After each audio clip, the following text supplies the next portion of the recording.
we no longer even see the difference between the wife and the mother because you treat us in the same way. Yes. You know what you do, how fitla ko hai kwana bile o kre ha o kena le nna bile he mama ha wa ra o punju na ke ro ra bana ba ha o kantura wena. Yes. So you know to some other men would even tell you to say ekitswa hule le mme wa ka. You cannot just come and just do as you please. My mother comes first. Yeah. Yeah. There's no negotiation. Yeah, there's no negotiation. Yes. Go check.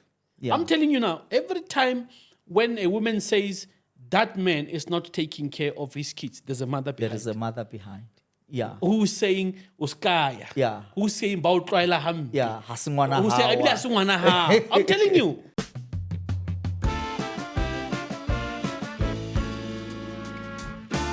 Insightful Exchange, episode 34. This is where we deliberate matters. Welcome to our podcast. I'm not alone. I'm with my brother in the Lord, Mr. Lemon Lemza. When we discuss issues, I need a witness. So I've got a witness. The Bible says that. I've got a witness, Mr. Lemza, so that he can testify, indeed, we came into your home, we came into your life, we came into your society, we thought about matters that affect you. Mr. Lemza, I want you to be witness to that. How are you this morning? I'm good, man. Yeah. Yes. You know when you say I'm with my brother, I thought you were saying with my brother Enigma.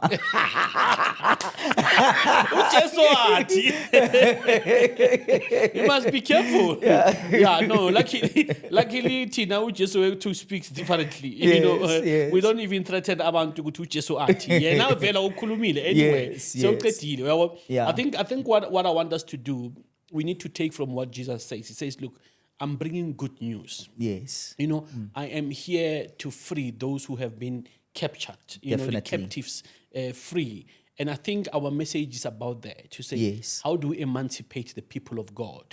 How do we take the word of God and make it relevant in their lives? Yes, How do we make them realize that they need to work on themselves? They need to work on their families. They need to help their homes, to become, place, a haven where they can have a sanctuary of some sort, where they can be able to worship God. Remember, God wants us to worship Him. If you go back to the children of Israel, God said to Moses, I want you to release the children so that they can go worship me in the mountain. Worship is very key. Now, God gives us marriages and homes so that we can worship Him. Yes, certainly. And that's why we come into the homes of our viewers to say, we are doing this so that you are able to worship God. But while we are doing that, bear in mind that the enemy is going to come. Yeah. And when the enemy comes, it's going to disrupt, the home that you are trying to build so that the worship can leave the home. And many people don't realize that. They wake up on Sunday, they leave their own homes, the main altar, and to go and worship in the church while their altar is falling apart. And that's why the Bible says, if you come to church and you want to offer something, it says, leave your gift. Yes. On the altar, go fix first, and only then come and offer. Sure. We want fellowship with the other believers. We need people to go to church, but we also say you cannot go and rebuild, the walls of Jerusalem in Bethlehem. Yes, definitely. You can't start rebuilding yours and then come back, to come and help others to build. So that's why we're here. And look, while we're talking that, we live in a society now, unfortunately, where many people want to get married, especially women. They desire to get married. Yes. But the world has evolved so much that we know of father absenteeism. Now that many women are complaining to say, Elijah, we want to get married, we want to build our homes, but we find ourselves in a very difficult situation where we feel that our men are underfathered and they are overmothered. We need you guys to talk about that, and also we as women, where we are going wrong, so that we can start to see how to raise a boy child, that we do not overmother these boys. That now we're sitting with husbands that need to be mothered as well. And we are looking for direction and leadership from them, and they can't provide it to us. So, namhlanje, I want to take you to that space where you can also share with me your experience, obviously from your counseling sessions and maybe, around your society, to say, could this be true? Are these women, raising a valid point to say, look into our boys? Yes. Look, I attended another function on Saturday, the past Saturday. So there was this white guy that which was in that function, and he was briefly interviewed. And then he spoke with these words in that, so basically looking at himself as the white person, and so it was kind of a black and white conversation that which he created to say, because he kind of made a contribution, financial contribution and assistance based on that function, to say, as a white person, he recognized what they have, as whites, what they have done to the black community during apartheid time, to say they have taken men away from their homes, sending them into mines and wherever, that the children would live without their fathers. And he says that impact, it's not yet ended. Say that impact is still there, that you find that the children lives without their fathers. And then now there is more presence of the female. Now, in this instance, what we are bringing is the presence of the mothers, because we are bringing that element of being over-mothered. To say, and it was quite very interesting, because one also commentator that which came after that, he said, it's for the first time I hear a white man acknowledging this, to say, impact. Yes, that impact and that reality, because that reality is always hidden. And it will be us, black people, most of the time, who brings that, of course, to say, these are the impact of apartheid, to find that many children have grown without their parents or their fathers. Now, in this instance, of course, we are speaking, what you are bringing, you are speaking of this man is in marriage, basically. But now, this man was over-mothered. And we really see, even now, boys being over-mothered. Look, I am one person, I would look at the mothers whenever they drop their boys to school. And I say, but it's not my place to rebuke them, to say, I don't like what they are doing to these boys. That you find the mother keeps on kissing this boy. When dropping, this is not, because we know sometimes, because the fathers are not present, that we say fathers must take their boys from their mothers at a particular time, so that the boys really would be well fathered. That is, they will develop that masculinity in them. But now you find that many boys are over-mothered. And then I think we have spoken some time. Of course, it was another topic, and then we made the example yaboma to say there is that level that which you find to many boys, and of course the mothers would say, I love my son, I love my child, and then they embrace. We find those mothers who really put their nails to their boy children, that their boy children find it difficult, as at the end of the day, as also they grow, they find it difficult to live without their mothers. It becomes very difficult. These are the boys, as they grow, when whatever happens to them, they run into their mothers. So they don't know themselves apart from their mother. They don't know themselves. Their identity is tied to their mother. Their lives revolves around mother being there. Definitely. Decision-making, choices, the cooking style. I mean, they bring a woman into their lives. They measure that woman according to the barometer that they use, for their parent or for their mother, for that matter. Yeah. So in essence, their thinking, it's of a mother's thinking, not necessarily their own thinking. Is that what you are referring to? Definitely.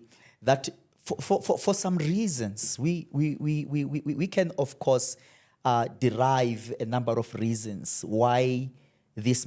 Remember, these boys do not just overnight become like that. They are conditioned.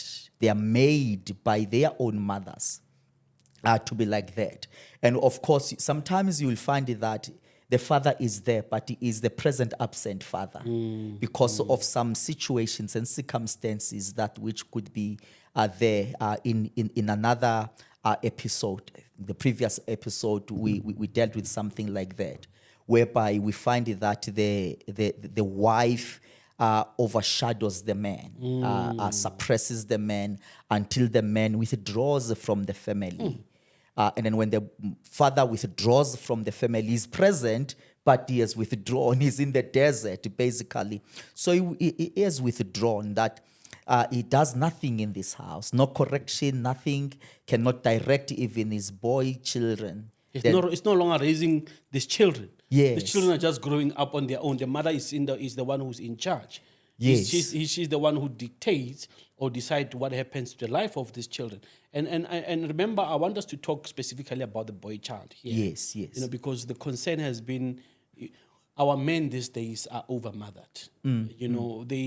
They can't even assist us in building homes without reference to mama this, mama that. And it creates a problem, obviously, for these women, because they too want an assistant, want a visionary. They want to focus on other things. And yet they have to continue mothering this man. They have to basically start from the beginning. They realize that there's no difference between my husband and my boy. Sure. They behave in the same way. And I don't want to be doing that because I expect this one to be my husband. But onna atamike PlayStation.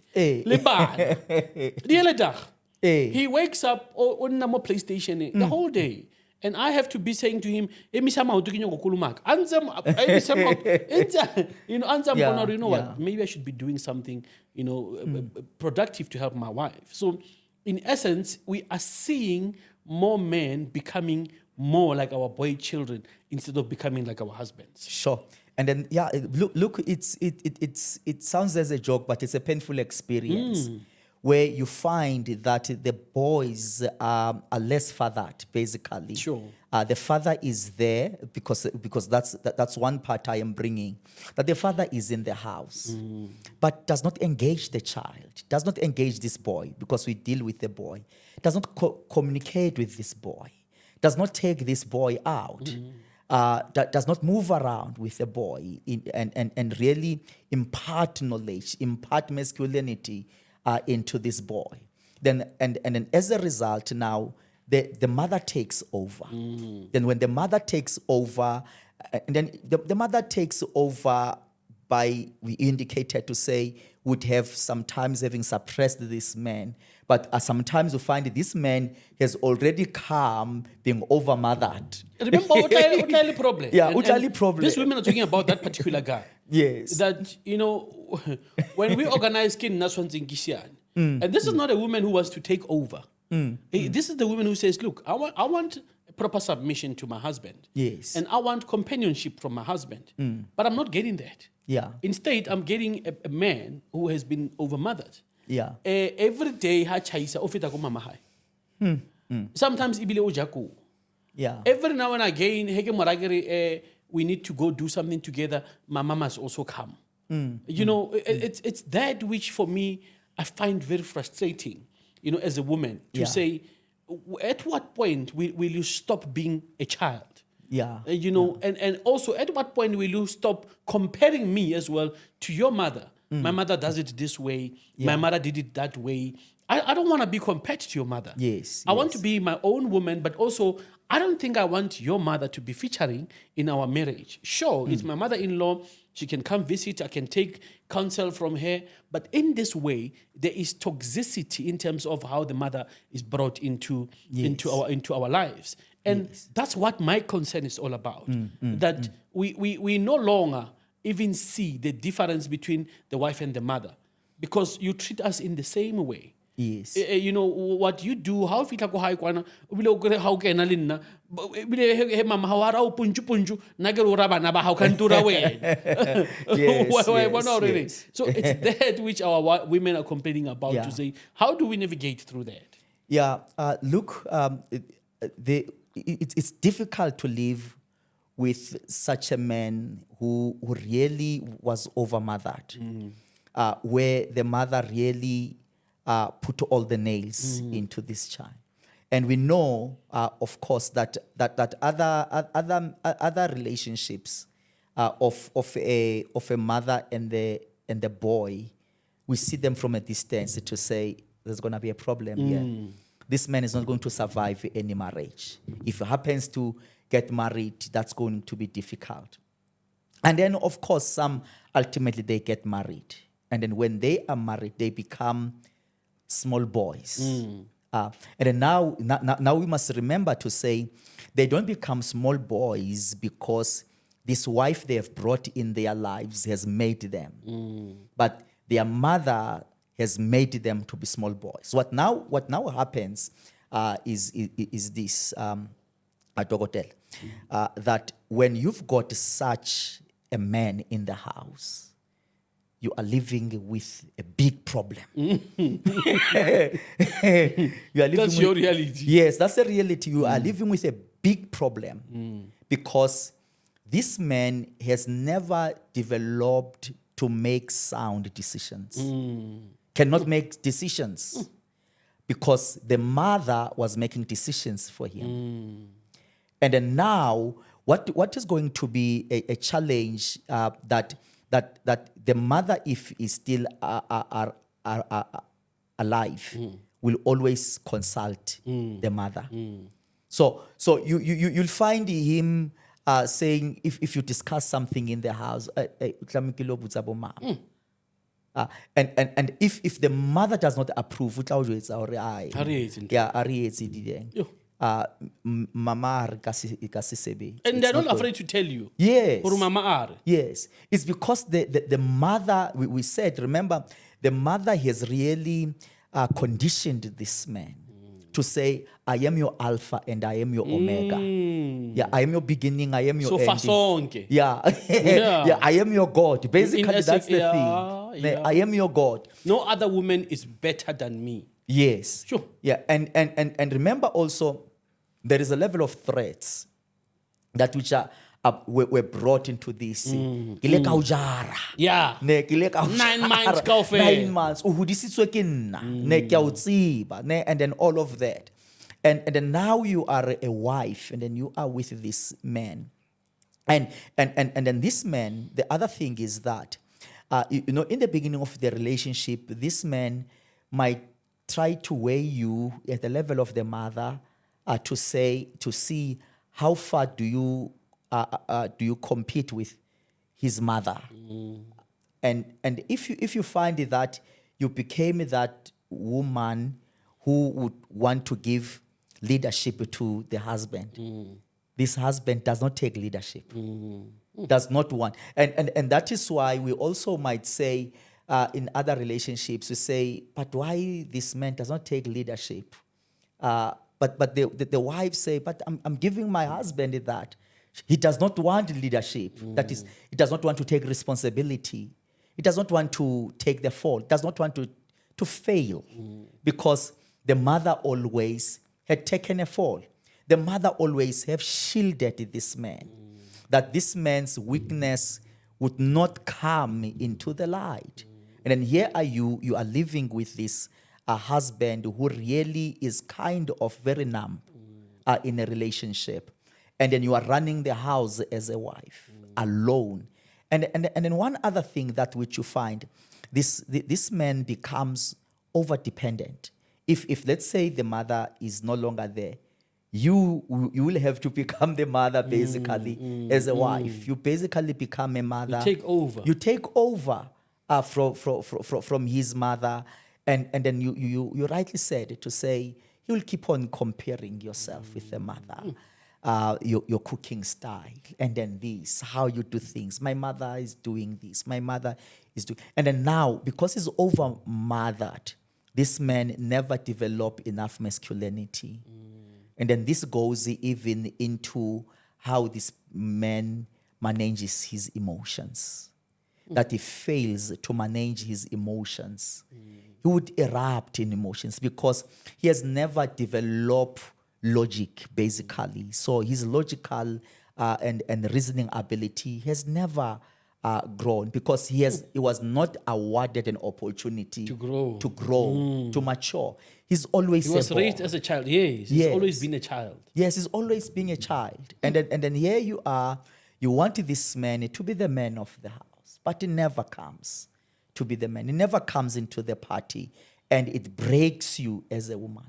That now you need to make all the decisions, and then if those decisions are approved, of course, by the mother, if the mother is still alive, can be frustrating, eh? Yes, it's very frustrating. We do get. One have gotten a few situations, of course, where you find this woman really cry tears to say, "I don't know what to do now.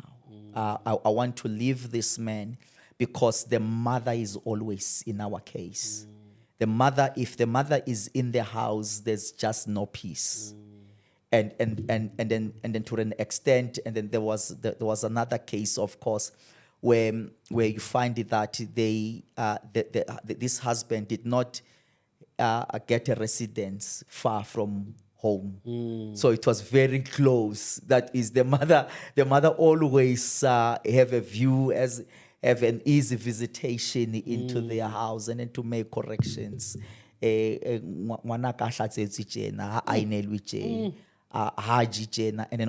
then it becomes a life through and through. But now it really becomes a problem. We say, if you've got, of course, such a man, it's going to be very difficult because remember we say now when this person now is an adult, it becomes difficult for that person to really change that behavior because now it has become a lifestyle. To say, engraved in your mind. Yes, it's engraved into you to say, this is how life is supposed to be, and I'm comfortable with this life. And becomes, of course, difficult whenever you are to challenge that. Because this person also, to some other men would even tell you to say, you cannot just come and just do as you please. My mother comes first. Yeah. There's no negotiation. Yeah, there's no negotiations. And then now you'll understand why it was important, the scriptures, to write it to say, a man must leave his father and mother and cling to his wife. You'll understand to say that is very much important. Yeah, but and you're raising something here. I think I want you to take me back. Mfundis, you see, the scripture says a man must leave his father and mother. Yeah. But in most cases, the father is not there. I can't leave my mother alone. Anyway, but let's go back to how does this start, this over-mothering? And I'm asking this for the benefit of, remember, it's women who are complaining. Yes. And these women now are going to raise boys after they get rid of this man. Or they have already gotten rid of this man, but they're still raising boys. Yeah. These boys, their wives are going to complain about them to say our husbands are over-mothered and under-fathered, obviously. Yes. Now, it's not going to benefit us at this point to speak about father absenteeism because it's a national phenomenon. Yeah. So we know that there's a chance that the father is not there. However, there are situations where the father is there. Even when the father is there, these children get, over-mothered. Yeah. But I think take me to a place whereby that whole over-mothering starts. Yeah. So that if somebody out there is raising a boy child, can start looking at themselves to say, but I am doing this. Because you mentioned earlier on seeing these women kissing these boys. Yeah. And one can argue that, but what's wrong with that? You know? And others will see wrongs, others will not see anything wrong with it. I mean, this is my son. I'm teaching them what love is all about. However, there's an element where this becomes a bit toxic. You know, it's not done as a sign of love, but it's done as a sign of this over-mothering and a sign of control. Yeah. You know, that these boys cannot know any other woman but their mothers. The mothers. Yeah. So let's go back to start. Where does this start? Number one, and I want you to focus on a situation whereby the father is not home. Yeah. Yeah. And then I want you to take me to where a father is home, you know, because sometimes some things are seen as motherly duties. Yes. I'm doing my motherly duty to my children. And yet we don't realize that we are actually healing ourselves by overcompensating Yes. on these yes. children. Yes. Or we are also healing ourselves, even if the man is there in our lives. We are overcompensating, you know, the love on these children because we want to heal from us not having a parent or a father. Yes. So yes. I don't want these children to experience what I experienced. Yeah. Yeah. Are you hearing what I'm Yes, saying here? yes. So that's when the over-mothering then comes in. It could happen where there's two parents and there's children. So the family is intact, but one parent is doing the over-mothering. It happens where the father is not there. In that case, it's easier to blame the father absenteeism. Yes. But even if he were there, this man, chances are he would not have an opportunity to play an active role in raising this boy. Yeah. You would have taken over anyway. Yes. So I find many people are hiding behind the absence of the father. Yeah. We know of homes where fathers are present, but they are rendered useless. Yes. So let's go back there and see, can there be a start of these things where this over-mothering starts? And maybe at some point we might need to talk to men who are present and not being allowed an opportunity or given an opportunity to raise their own children in their own homes. We see it happening. Yes. Yeah. Yes. Let's take it from here to the single mothers. Yeah. Who became single for whatever reason. Of course, one reason is that other women would just want your seat, and then that's it, and then you are cut off, basically. Others, then the relationship failed. Others, then is the marriage that which failed. However, that is, you find that the mothers who then develop love, we know that to a greater extent, there is this natural move of the women to really love their children. Yes. Yes. And then now here we find that, look, it's not wrong with that a mother love this boy. But now we want to check to say there must be limitations in terms of how you are bringing this boy into your space, because that's where it starts, to say you do not create boundaries as a mother for this child.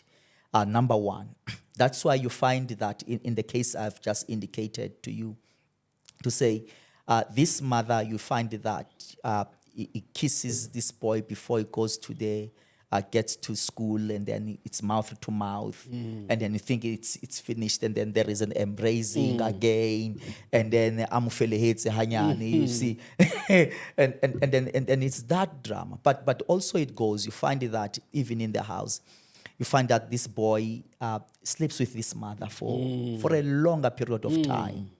This boy can't sleep alone in his room or so. Or if this boy has a room, will leave the room and come and sleep with the mother. Or the mother go and sleep in the bed. They shower together. They shower At together. the age of 13. Yes. Yeah. And then that is being over-mothered. That is the mother to not create boundaries. To say you need to grow alone as a man. Now this man is brought into the space that is not supposed to.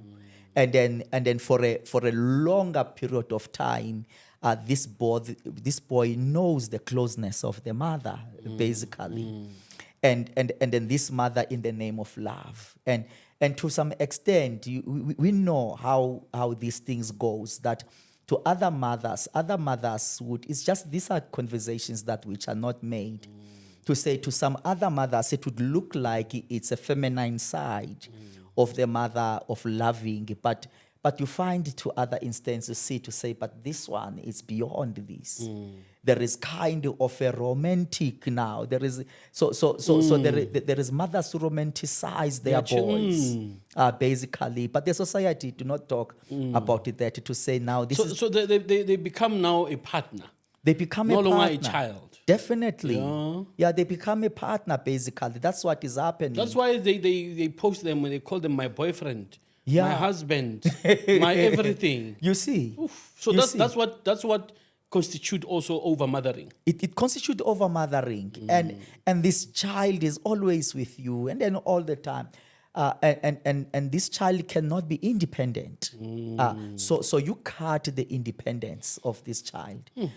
You tell this child, you tell me everything that is happening, and then which we don't say it's wrong. It's not wrong. But it will be, because it goes to an extent that this mother disapproves even the decisions of this boy. This boy cannot make decisions of his own. That's how far it goes. That is, this boy is dictated on what to do by the mother. So this, it is the progression as the boy grows. He grows into that environment where always is fed what to say. And this boy, when he coughs, then the mother jumps. She phones the wife. Yes. Phoning at 2 a.m. How's my boy? Yeah. You can't even be a wife there. You can't. You can't. And then this has started as this boy grows. And then now you find that to an extent, as this boy now is a man, of course.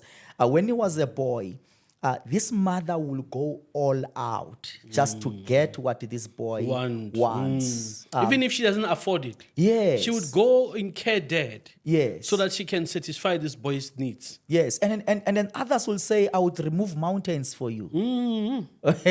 I'll remove mountains for you. And then that is big, that is wrong. That is wrong, because now this boy is not grown. Remember, the Bible tells us that we must grow the child in the way he should take. That is, we need to really nurture our children in such a way that they will have that interdependence. Of course, we know the stages of, there will be a level where a child will be totally dependent to the parent.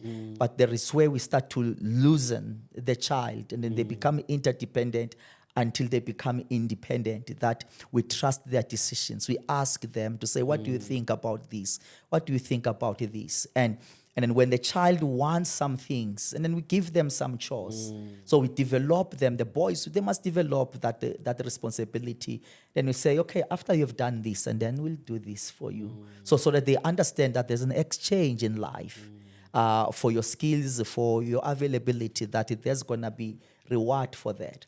But now these children who are over-mothered, because remember, the mothers, because of the level of care that naturally they have, they do not want to see their boys' struggles.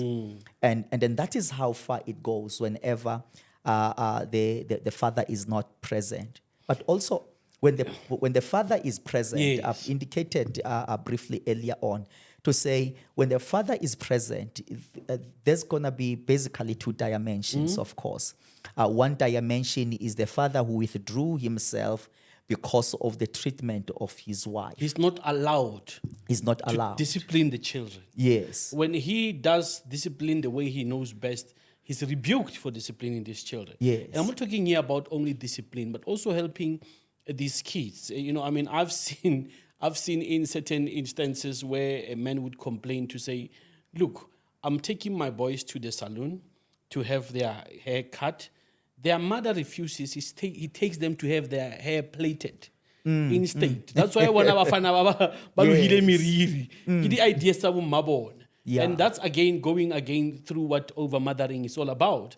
That this woman now is not necessarily allowing this boy to live their lives. She is reliving her life into this boy. Into this You boy. know, and you see them with funny hairstyles going to school, you know. Yeah, And yeah. you even see how they are dressed up.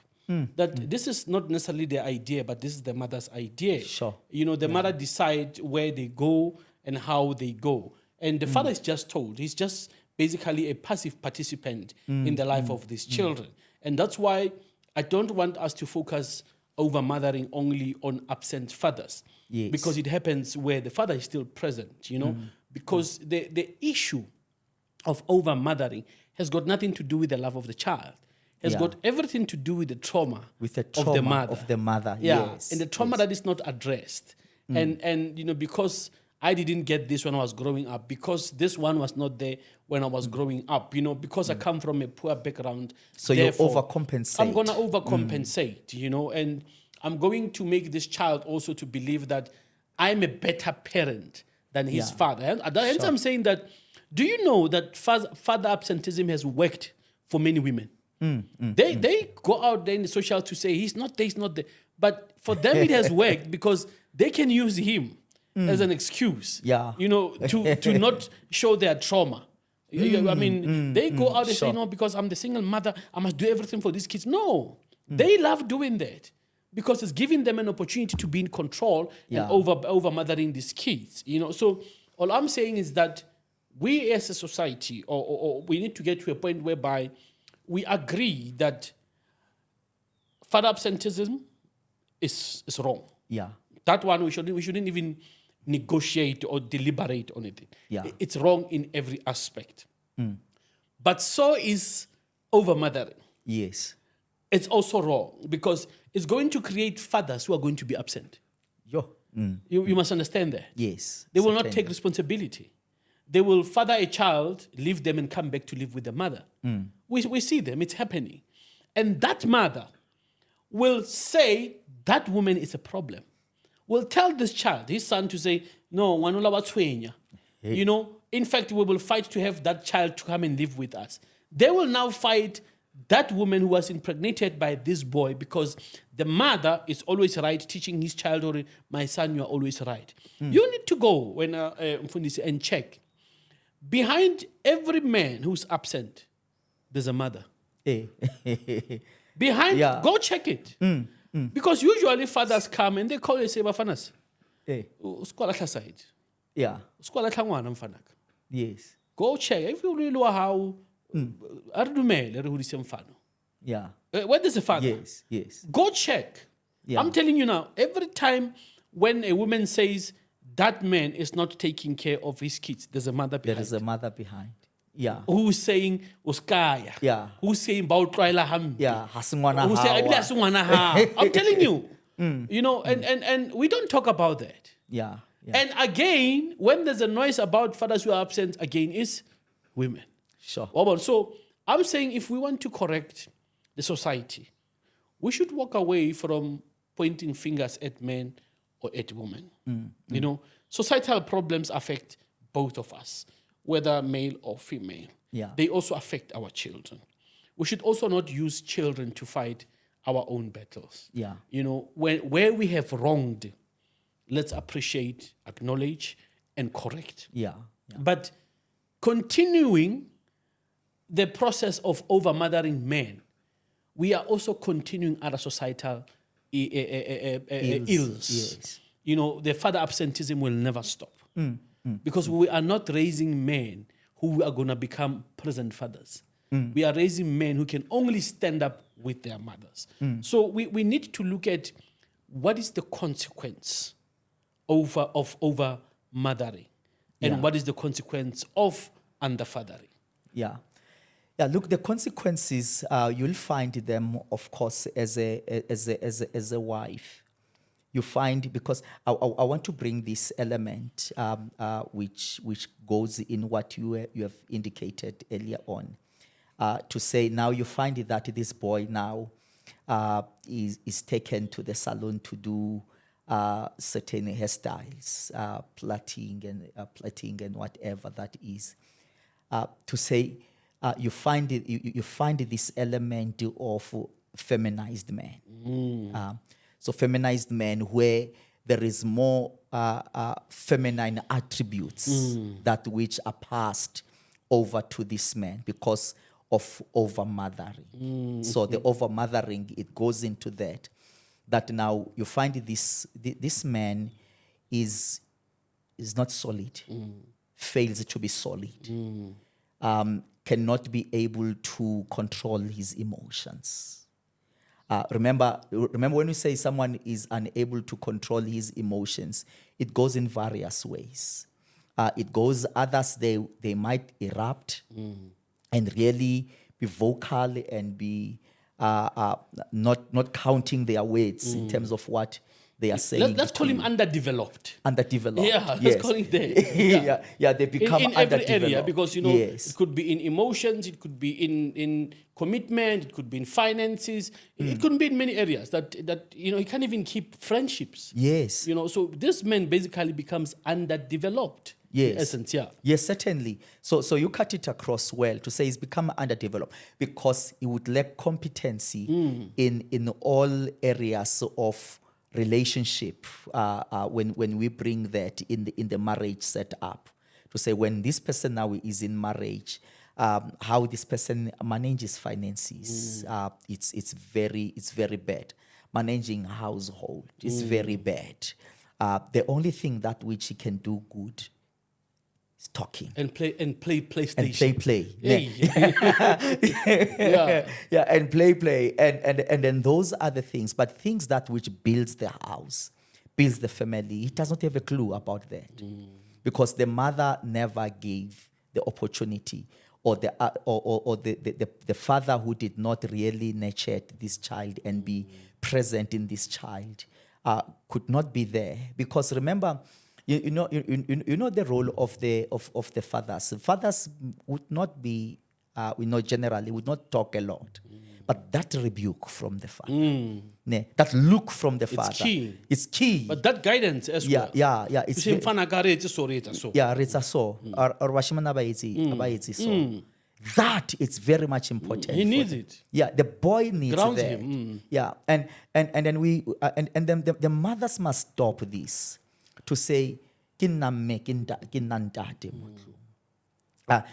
mothers must stop that, especially the single parents. They are the ones that likes to say those, and of course to also to those that are married, you find the husband that which is quite very reserved, is not present as a result of what we are talking about now. That the mother then would also claim to be the husband or to be the father. Then that's because that's where most of the problems start. Because you would want to develop masculinity that you are not naturally for. That is why the Bible wants children to be grown between husband and wife, male and female, basically. Because they've got attributes that which are important in developing a balanced child. So basically now you use the word underdeveloped. We could also use the synonym of imbalanced child. So you find that this man now is not a balanced man because he cannot really be rational. He cannot stand firm. He cannot guide his household because he does not know what that means. Does not even nurture the children. Is always haphazard. And then look, these are the men that when the wife, if they are married, if the wife is not in the house falls apart. It falls apart, yeah. Yeah. So the wife will come in, start to pick up his clothes from the door, and clean after him. He eats, throws there. He does not take responsibility of anything because he's just seeing himself as a child. Yes, definitely. Hey, Fundis. Don't over-mother your children. We understand issues of father absenteeism.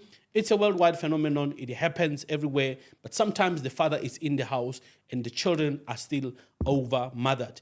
The problem is that we are creating a society of men who will never build anything Men who cannot stand on their own, they can only stand when their mother is around. When that mother passes away, these children fall apart. So start looking at the way you are doing parenting. Both parents are key. Both parents are important.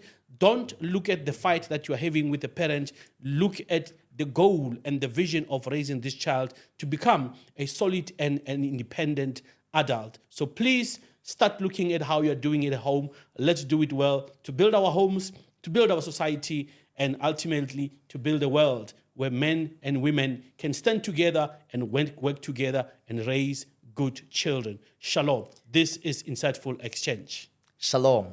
Amen.